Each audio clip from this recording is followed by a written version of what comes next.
दरम्यान ठाकरे गटाकडून लोकसभा अध्यक्षांना पत्र देण्यात आले. फुटेर गटाला स्वतंत्र गट म्हणून विशेषाधिकार देऊ नयेत यासाठी आता हालचालींना वेग आलाय. उबाठाला आपली बाजू मांडण्याची संधी द्यावी अशी विनंती सुद्धा या निवेदनातून करण्यात आली आहे.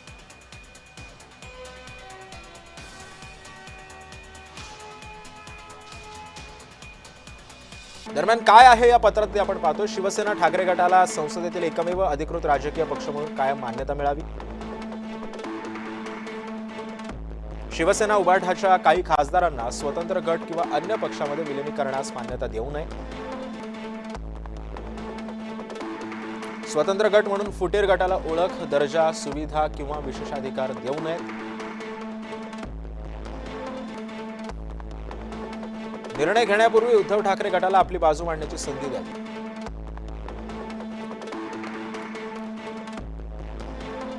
कुठलाही निर्णय घेण्यापूर्वी आमचं मत विचारात घ्यावं.